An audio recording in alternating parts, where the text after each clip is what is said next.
Hi, my name's Lee Heron. I'm a personal injury lawyer here in Florence, South Carolina, and the name of this video is A Judge's Mistake Cost My Client $100,000.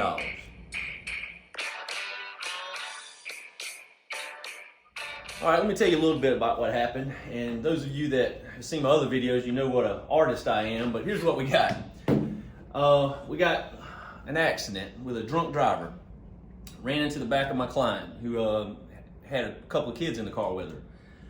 The drunk driver, they had a policy of $25,000, $50,000. And what that means is the most that my client could get from them is a total of $50,000 to be recovered by all the people in the car. But the most one person can get from this driver is $25,000. So the most one person can get if you get hit with a $25,50 policy is $25,000, regardless how many people in the car. So this guy's a drunk driver and he's insured with State Farm. Well, we sent everything off to him.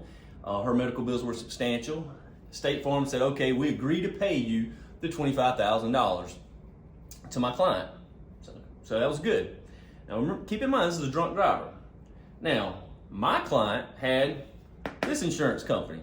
And yeah, that's what we call them, Allsnake. She must have watched my other video and she learned about underinsured motorist coverage because she had 100, 300. And what that meant is she could get potentially up to $100,000 in underinsured motorist coverage. Because basically what we were saying is, because of this accident, her medical bills were substantial, so they paid the 25, but it made her underinsured. They didn't have enough money to fully compensate her for her injuries. So we were trying to get the $100,000 from that insurance company in underinsured motorist coverage benefits. Now, if you watch my other videos, you understand that in a courtroom, we are not allowed to tell a juror, any jury, about State Farm, Allsnake, or any insurance. We're not allowed to do that. So here's how it worked out. We ended up filing a lawsuit against this drunk driver to try to get coverage that my client paid for, underinsured motorist coverage. Because what I didn't tell you in the other video about underinsured motorist coverage, just because you have underinsured motorist coverage, which is a great thing, make sure you've got underinsured motorist coverage, it does not mean they automatically give you that money. As a matter of fact, they will treat you as if they're paying somebody else. Even though it's your policy, you paid for it, it's your underinsured motorist coverage, they're going to treat your claim just like it was somebody else. They don't care that it's yours.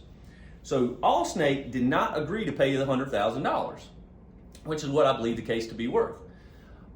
Well, it's technically 125, but we'll talk about that in another video. So we end up filing a lawsuit. Now, Allsnake hires a lawyer to represent the drunk driver to stop my client from getting her underinsured motorist coverage benefits. I'll say that again. My client's insurance company hires a lawyer to defend the drunk driver to stop my client from getting her full underinsured motorist benefits. That's just how the system's set up. And keep in mind, we are not allowed to tell the jury any of this. So as far as the jury knows, we're just suing a drunk driver. And speaking of the drunk driver, here's where the religious story comes in. I took the drunk driver's deposition, and during his deposition, he said it wasn't his first, wasn't his second, it wasn't his third, it was his fourth DUI. Number 4. He hit my lady, 4th DUI. So that comes into play later on. So when I took his deposition, I asked him, I said, what had you been doing that night? And he said he took some pain medication, some pain pills, and he had a pill popping problem, and he drank a 12-pack of beer. I said, okay. And the obvious question I asked all opposing parties, was this accident your fault? And he said, I don't see how. I drove all the way through town and I didn't cause any accident. So I said, so I'm thinking to myself, this is great. Can't wait till a jury hears this stuff. Because listen to what this guy's saying. He's saying he drove all the way through town, didn't kill or hurt anybody, and then he drives into the back of my client, so he doesn't see how that's his fault. Because he obviously wasn't that drunk because he made it through town. Needless to say, we went to trial. The guy didn't show up. We were able to read his deposition testimony before the jury, and I think he said he was a welder.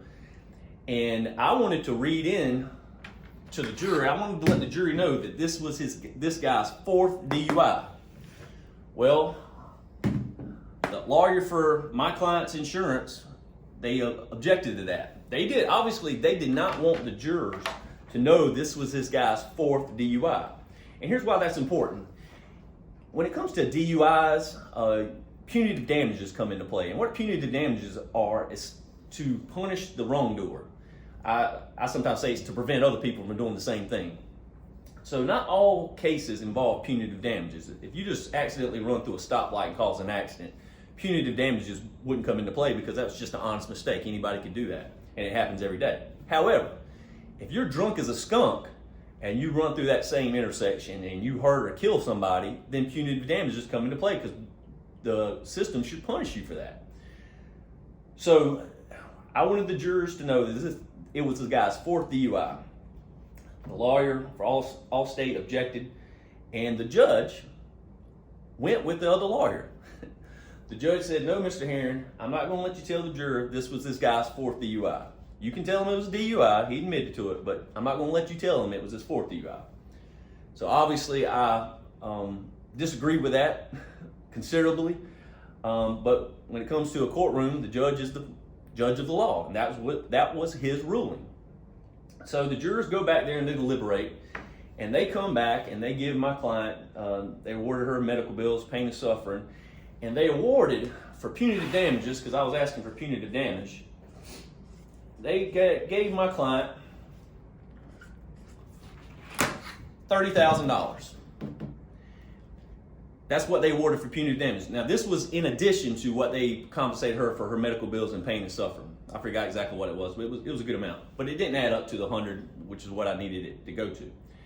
Well, after the trial, sometimes I call jurors just to, see what their thinking was. And I called one of the jurors and I said, "Hey, I appreciate serving on the juror." And I said, "Can I ask you some questions?" It was a real nice lady. She said, "Sure." I said, "If you had known that this guy, that it was his 4th DUI, would that have changed your decision?" She said, "Oh, good Lord, yes." And I asked her, I said, how did you come up with the $30,000, which is what they gave my client in punitive damages? And she said, "Well, he was a welder, so we thought that's what he made in 1 year." So if you think about it, it's kind of fair. They want to take away the guy's 1 year of the guy's salary. I said, "Now back to my original question. What if you had known this was this guy's 4th DUI? How much would you have given?" She said, "Oh, Lord, we probably would have given your client $130,000. Because think about that for a second. You should punish somebody differently if it's a honest mistake. And what I mean by that is if you're at a bar and it's a special occasion, somebody's birthday or retirement party, and you're not used to drinking, and you have one too many, you go through an intersection, cause an accident, and you are legally drunk. You barely over the legal limit, but you're still drunk. You should punish somebody like that a certain way. Now, if it's someone's 4th DUI, then they're obviously not getting the message. So you should punish them differently, which is what I was telling the judge. And I think most people would agree that the judge should have let that fact come into play because the jurors should have known that. Well, the judge didn't. We still got a good verdict. However, that judge's mistake cost my client $100,000. Well, it's the end of the video, and you know what I'm about to say. Personal injury lawyers like me are everywhere. But the thing that separates me from most personal injury lawyers is ever since I became a lawyer, one of the last things I do before the client leaves my office, take out my business card. On the back of that business card, I write down my personal cell phone. I give it to the client and say, "Look, if you ever have any questions, if you ever have any problems, you can call or text me at any time." Shouldn't your personal injury case get that kind of personal attention? If you've been involved in a car accident, give me a call at 888-989. It's a free consultation. If you don't get anything, you don't owe us anything. So give me a call, 888-989, and I'll make sure your personal injury case gets the personal attention it deserves.